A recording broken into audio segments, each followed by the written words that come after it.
Hello friends, నేను మీ బాంబే భారతక్కను.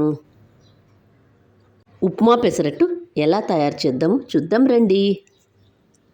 ఉప్మా పెసరట్టులోకి అల్లం పచ్చడి చాలా బాగుంటుంది. ఆల్రెడీ పోస్ట్ చేశాను చూడండి. శరీరంలో ఉండే కొవ్వును తగ్గిస్తుంది. ఐరన్ లోపంతో బాధపడే వాళ్ళు ఇలా తీసుకున్నట్లయితే చాలా బాగుంటుంది.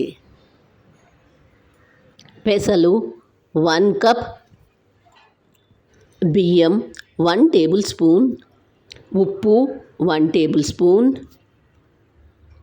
1 కప్పు పెసలు తీసుకొని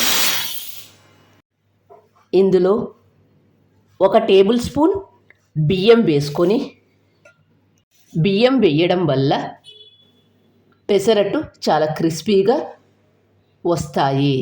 కాబట్టి బియ్యం ఖచ్చితంగా వేసుకోండి, ఎక్కువ వేసుకోవద్దు. వీటిని ఒకసారి శుభ్రంగా వాష్ చేసుకుందాం.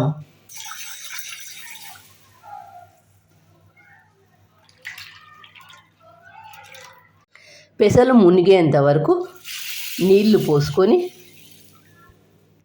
ఉదయం పెసరట్టు చేసుకోవాలనుకుంటే ఓవర్ నైట్ నానబెట్టుకోవచ్చు. పెసలు కనీసం 2 గంటలు నానబెట్టుకుంటే బాగుంటుంది. ఉదయం బ్రేక్ఫాస్ట్గా పెసరట్టు వేసుకోవాలనుకున్నప్పుడు ఓవర్ నైట్ నానబెట్టుకుంటే బాగుంటుంది. మూత మూసి పక్కన పెడదాం. ఎండాకాలంలో పెసలతో చేసే పెసరట్టు కానీ, పెసరపప్పుతో చేసుకునే పెసరపప్పు చారు కానీ ఇవి తీసుకోవడం వల్ల ఒంటికి చలవ చేస్తుంది, ఆరోగ్యం కూడా బాగుంటుంది. పెసల్లో ఉండే నీళ్ళన్నీ వంపేసుకోవాలి.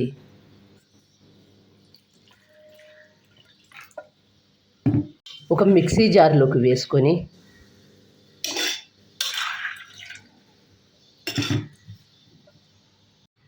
వీటిని మెత్తగా మిక్సీ చేసుకోవాలి. మెత్తగా మిక్సీ చేసుకుందాం.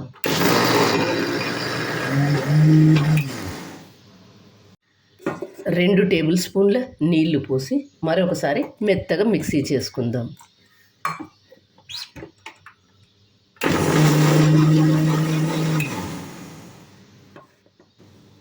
మెత్తగా మిక్సీ చేసుకున్న దాన్ని ఒక గిన్నెలోకి తీసుకుందాం.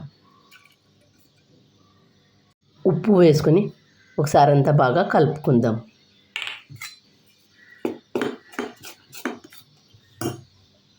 ఫర్మెంటేషన్ ఏమీ అవసరం లేదు. గ్యాస్ ఆన్ చేసుకొని పెన్నం పెట్టుకోవాలి. పెన్నం వేడైన తర్వాత 1/2 టేబుల్ స్పూన్ ఆయిల్ వేసుకొని, సగానికి కట్ చేసుకున్న ఆనియన్ తీసుకొని అంతా స్ప్రెడ్ చేయాలి. ఇలా ఆనియన్తో స్ప్రెడ్ చేయడం వల్ల విరిగిపోకుండా వస్తాయి, పెన్నానికి అతుక్కపోకుండా వస్తాయి. పెసరట్టు వేసుకునేటప్పుడు మంటను మీడియం హీటులో పెట్టుకోవాలి. మంట హైలో ఉన్నట్లయితే పెన్నానికే అతుక్కపోతుంది. ముందుగా మనం తయారు చేసుకున్న పిండిని ఒక గిన్నెతో తీసుకొని పెన్నం మీద వేసుకొని నెమ్మదిగా స్ప్రెడ్ చెయ్యండి.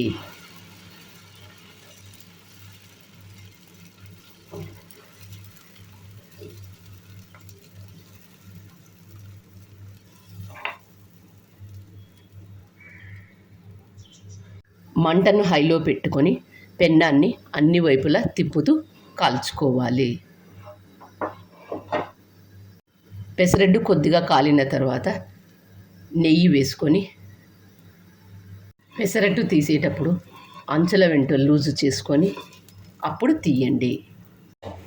చూడండి ఎంత బాగా వచ్చిందో పెసరట్టు, ఎంత క్రిస్పీగా ఎంత బాగా వచ్చిందో చూడండి. చూడండి ఎంత బాగా వచ్చిందో. మరొకటి వేసి చూపిస్తాను చూడండి. గిన్నెతో పిండి తీసుకొని పెన్నం మీద వేసి నెమ్మదిగా స్ప్రెడ్ చెయ్యండి. మంట మీడియం హీటులో ఉండాలి.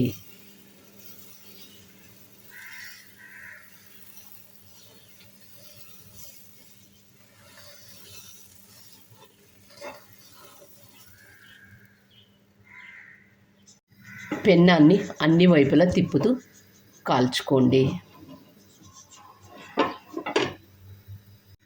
నెయ్యి వేసుకొని పెసరట్టులోకి ఉప్మా వేసుకుంటే చాలా బాగుంటుంది.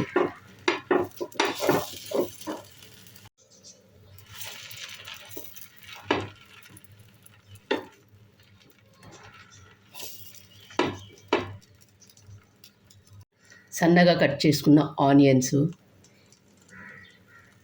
గ్రేట్ చేసుకున్న క్యారెట్,